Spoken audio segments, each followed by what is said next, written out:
What's up, everyone? Welcome to TDY, where we grow more each day in faith, family, and finance. For those that don't know me, my name is Winnie. I'm a husband, I'm a fintech nerd, but more than that, I'm a follower of Jesus Christ. This is the Driven Youth, where we challenge each other in these areas once a week. Yo, so today is pretty dope. We're gonna be talking about hacking a little bit. And I'm not talking about a mainframe or like a computer network or nothing like that.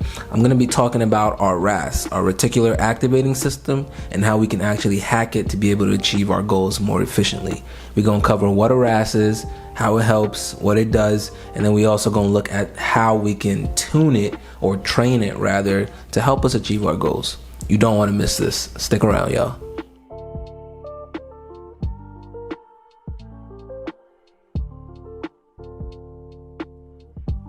So today we're talking about how to hack your RAS. So let's look at a RAS and actually find out what that thing is, right? So a RAS essentially is just a network of neurons in the back of your brainstem.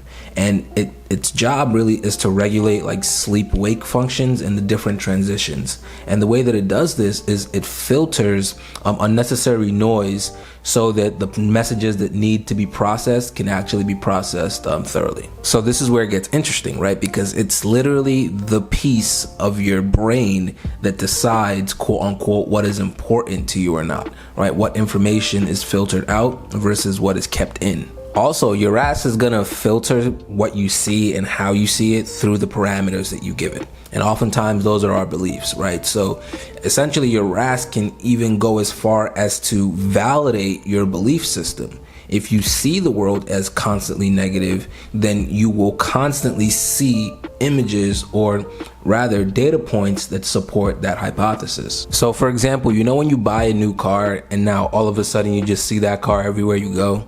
That's actually your RAS, right? So what happens is now that your RAS is tuned into that particular object, it no longer filters it out. And now you're able to notice it more frequently. That's huge because your RAS really has some strong biological value.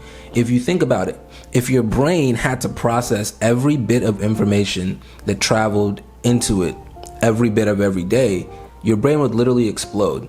In fact, the conscious mind can really only support like 40 bits a second, when the subconscious mind, right, can support up to 11 million bits per second. Just to put that into perspective a little bit, 11 million bits is 120 gigabytes.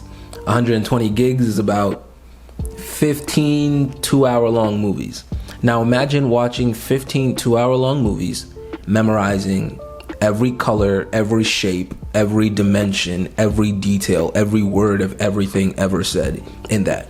That is what our subconscious mind is able to process. However, our conscious mind, where we actually focus on it, are attentive to it, can only support 40 to 50. And that's 100% because of our RAS, by the way. Our RAS says, maybe I don't need to remember every color of everybody's shirt that I saw today. Maybe I just need to remember how to breathe, or my name, or maybe I just need to be tuned into what kind of car I drive, or what my wife's favorite food is, etc., etc. Because your RAS is able to filter out this information, it's able to deem things as important. So that's where we're in luck, actually, because your RAS can be tuned based on the different parameters that you give it. This is actually where the law of attraction idea comes from, and I want to be clear. I believe that new age nonsense is nonsense, right? But this particular principle is actually biological.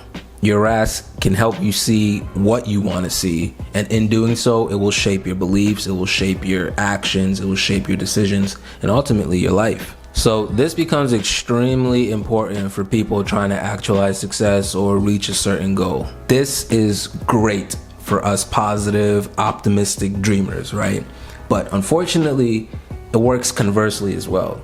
If you're constantly seeing negative in the world, if you're constantly thinking to yourself, I can't do this, I won't do this, right? You are going to be correct. I believe there's a saying that says, whether you think you can or you think you can't, you're right.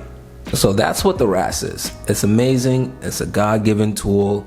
It is beautiful. It can help us achieve a lot of different things. And what I've learned by studying it over the last week or so is there are 3 ways to really activate it, to really leverage this tool that God has given us to be able to achieve what we need to achieve. The first is think of the goal you want to achieve fully achieved. Now, don't think of why it can't happen. Don't think of all the different obstacles that might arise while you're trying to figure this out.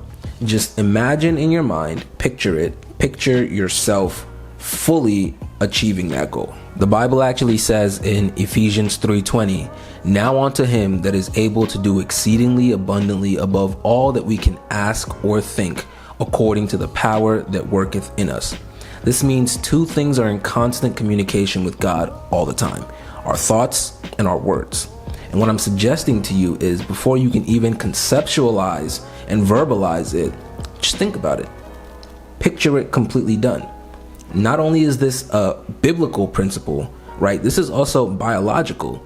What you're doing when you focus your thoughts on it is you're activating your RAS.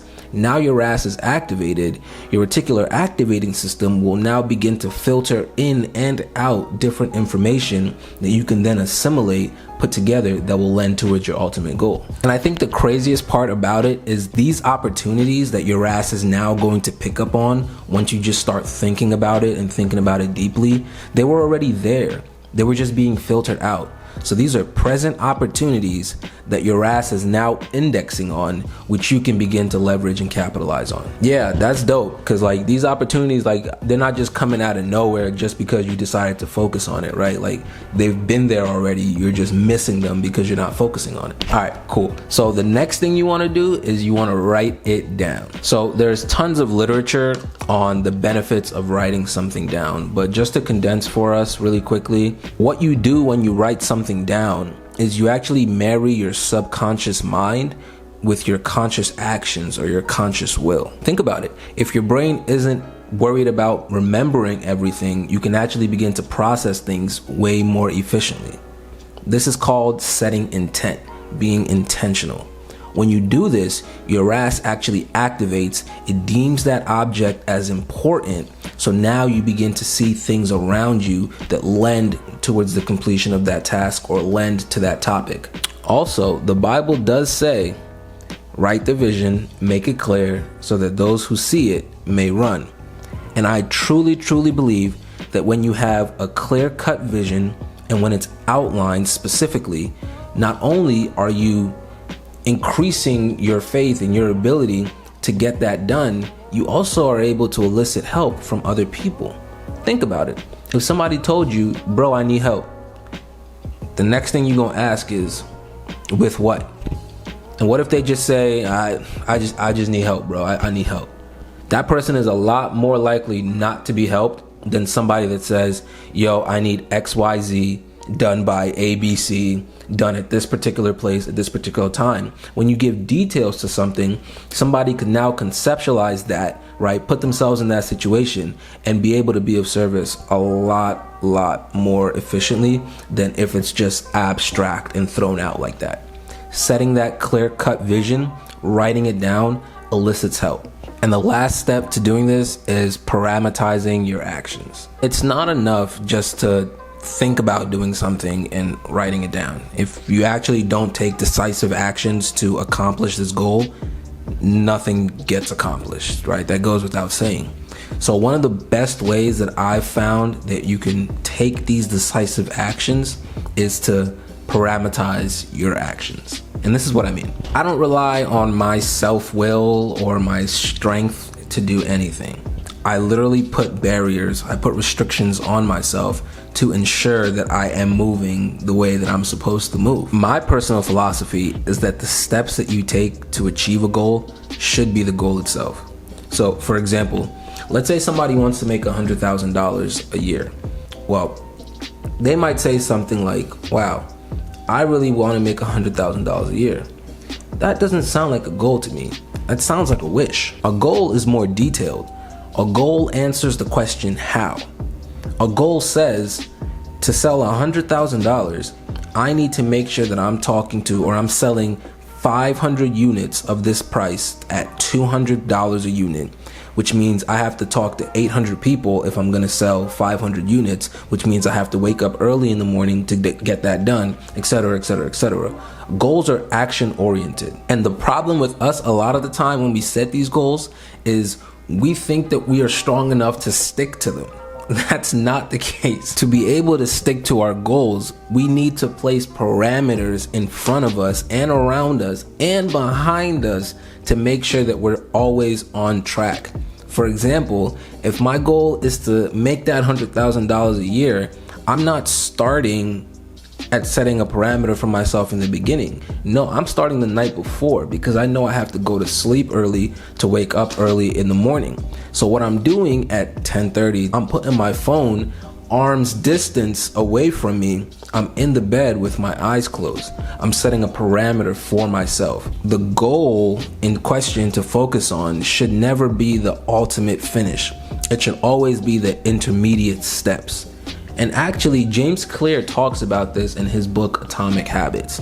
He talks about how when you're trying to set a habit, you never want to focus on like the actual habit itself. You want to focus on the things leading up to it. So for example, if you want to go to the gym every morning, then you just need to focus on hopping out of bed, getting out the door and closing the door behind you. Because at that point, you've put a parameter on yourself.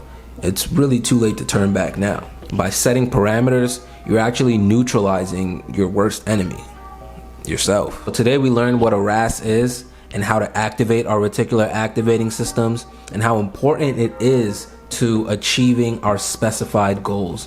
We learned that if we can visualize ourselves already completing that goal, if we can write it down, and if we can set up parameters around us to keep us from actually failing to take those decisive actions, we can achieve all the goals that we've set out for ourselves. I'm really excited to see y'all achieve some of these goals that you set out for yourself with 2022 coming up. I know I got a bunch. I'm sure y'all got a bunch too. Really looking forward to hearing some for you. So listen, if you vibe with the video, go ahead, leave a like, subscribe, do all that YouTube stuff. But what I want you guys to do is, I actually want you guys to comment, right? Like practice writing it down, comment some of the goals that you got, and you know, activate your RAS that way. Other than that, I want to tell y'all I love you guys. Y'all be blessed. Peace.